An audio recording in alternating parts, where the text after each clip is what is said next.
From the fierce raids of Dahomey's elite female warriors, the Agoji, to the military conquests of the Asante and Oyo empires, and the tragic unraveling of the Kingdom of Congo, these African states didn't just participate in the transatlantic slave trade, they helped drive it. We'll uncover how kingdoms like Dahomey, Asante, Oyo, and Congo institutionalized slavery as a tool of state power, using war, diplomacy, and coercion to capture and sell millions of people over centuries. But it wasn't just the kings. You'll meet powerful African merchants like Kwadwo Ejir, John Karenti, and Kojali al-Hassan, who negotiated directly with Europeans, managed large trade networks, and profited from the suffering of others.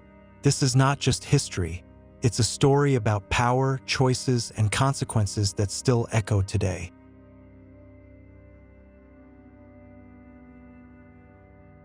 Founded in the early 17th century by Du Aklan's descendants, Dahomey grew from a tributary of Aleda into a brutal slaving state. Under King Agaja, 1708 to 1740, Dahomey conquered Aleda in 1724 and Wida, a major slave port, in 1727, gaining direct access to European traders and weapons. From the 1720s until a British-enforced blockade in 1852, Dahomey sold hundreds of thousands of captives from its wars to Europeans, reportedly accounting for up to 20% of all trade through the Bight of Benin. Dahomey deliberately organized annual military raids into neighboring polities to capture villagers as slaves, turning violence into an economic engine for the state. The Agoji, or Dahomey Amazons, a renowned corps of female warriors, led many such raids. At the height of their power under King Gizo and King Gliel, estimates reach as many as 6,000 women warriors. They captured and executed prisoners in dawn raids, contributing significantly to Dahomey's supply of enslaved people. Economic pressure, internal factions, and growing British anti-slavery intervention forced Dahomey to sign a treaty ending slave exports in 1852. Yet raids and human sacrifice continued sporadically until the French conquest in the 1890s, and slavery evolved into plantation labor, especially for palm oil on state-run plantations.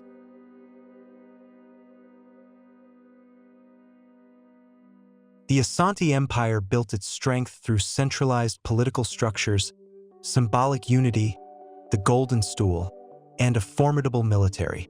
Asante armies, sometimes numbering over 100,000, expanded through conquest, capturing captives who were then traded for European goods like firearms, textiles, and alcohol. Prisoners taken during war were routinely sent to European merchants in coastal forts, making slavery a pillar of Asante's economic and political system. While specific raid tactics aren't as well documented as Dahomey's, military conquest for enslaved captives was foundational to the state's expansion and access to modern weapons.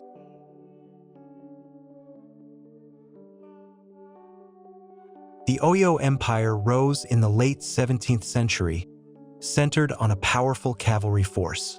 Oyo's armies conducted extensive slave raids into surrounding communities, and their dominance forced Dahomey to pay tribute for nearly a century. By the mid-18th century, Oyo itself became a major exporter of captives captured in regional conflicts. The wealth generated through these raids underpinned Oyo's dominance, enabled its military, and later strengthened its regional influence, even as Oyo eventually fragmented in the early 19th century.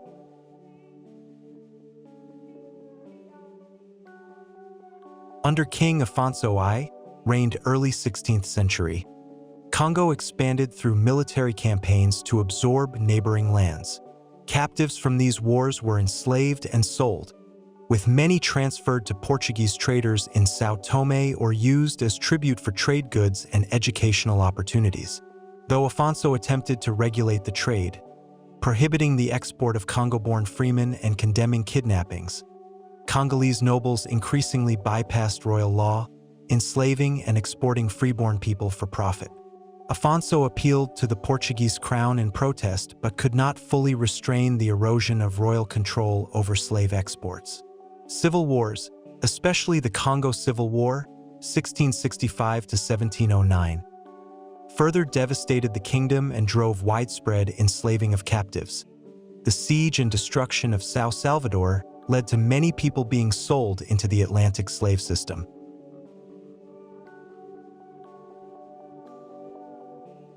Across these kingdoms, slavery was not an incidental practice.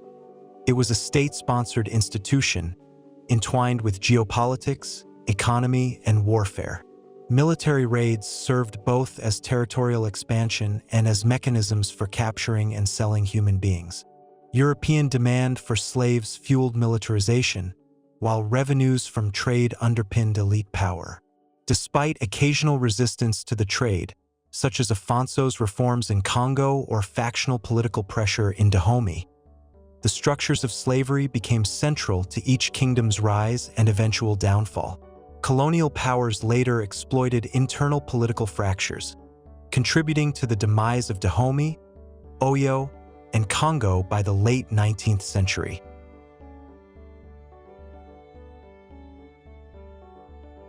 In Dahomey, Asante, Oyo, and Kongo, elite rulers and state apparatuses organized wars and raids to capture human lives for sale.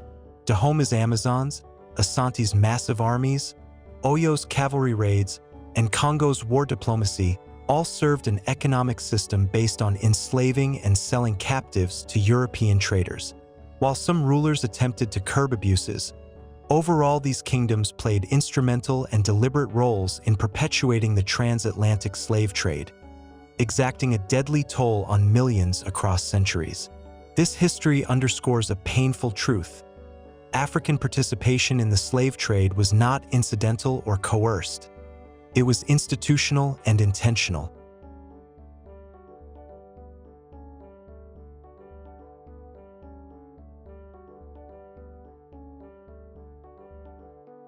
From the 1730s into the 1740s on the Gold Coast, modern Ghana, Kwadwo Ejir, also known as Kabasir Kojo or Brempong Kojo, served as an influential Kabasir, chief broker, for the Royal African Company. Born into the Fanti people, Ejir was positioned at Cape Coast Castle, where he mediated between interior captors and European traders.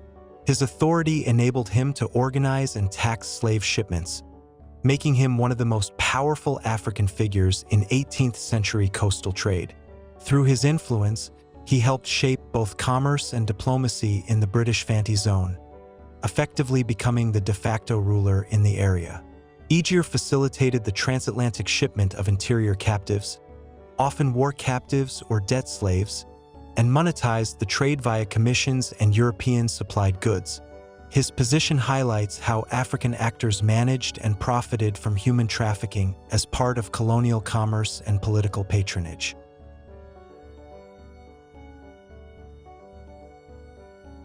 In Anamabu, then the busiest slave trading port on the Gold Coast, John Karenti served as chief Kabasir and head of the Fanti ruling council.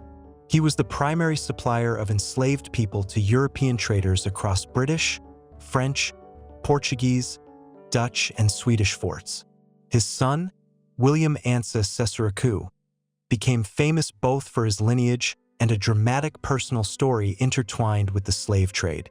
Karenti strategically sent his sons abroad, one to France and William to England, to gain European favor and political leverage. Tragically, during William's journey in the 1740s, the ship captain betrayed Karenti, selling William into slavery in Barbados instead of delivering him to London. A Fanti trader later recognized William in bondage and alerted Karenti, who successfully petitioned the Royal African Company to rescue his son and bring him to England. In London, William was celebrated as African royalty. After returning to the Gold Coast, William served as a writer at Cape Coast Castle and reportedly re-engaged in slave trading alongside family networks. Though details are sparse, he exemplifies how elite merchant families embedded themselves deeply in the transatlantic trade, using kinship, diplomacy, and European ties to profit.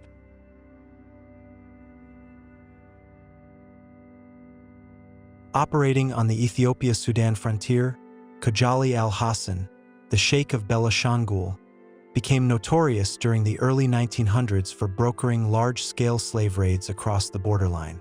While nominally under Ethiopian imperial authority from around 1903, he maintained effective autonomy and expanded his trade. The League of Nations Temporary Slavery Commission, 1923 to 1925, documented that he trafficked approximately 13,000 enslaved people, primarily children and adolescents from the Berda, Gumas, and Burin ethnicities, into Sudan and Addis Ababa. His wife, Sid Amna, managed a trade network within Sudan, facilitating cross-border sales. Kojali obtained captives through a mix of tribute, end-of-debt servitude, and outright kidnapping. His connections extended to the Ethiopian imperial family.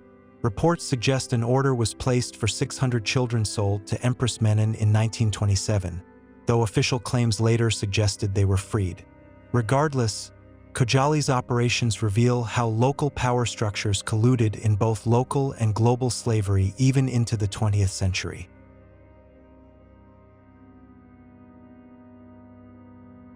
These merchant figures utilized overlapping strategies: military raids and interior procurement. Brokers like Aegir leveraged war captives or indenture systems. Kojali used raids and tribute from borderland communities. Illegal or judicial enslavement. Local judicial processes produced enslaved persons who were then sold onward. Debt bonds or kidnappings. Especially among Kojali's subjects, victims were ensnared through debt or covert abductions. A diplomatic strategy. Kwadwo and Kareni both deployed education of heirs abroad to secure European favor and strengthen trade ties. In return, they gained European goods, firearms, textiles, alcohol, bead currencies, and political leverage. Their wealth fueled local hierarchies, but ultimately social fabric frayed. Regions suffered depopulation, internal conflict, and unitary authority gave way to militarism. Elite families like Karenti's entrenched inequality and exchange networks maintained cycles of exploitation.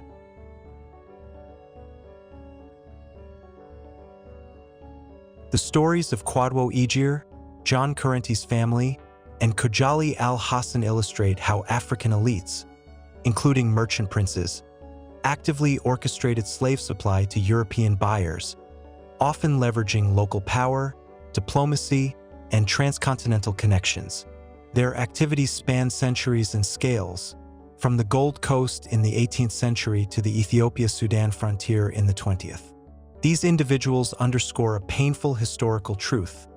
While European powers demanded and transported enslaved people, the trade was co-produced and sustained by African intermediaries, who mediated, organized, and profited from their fellow people's oppression.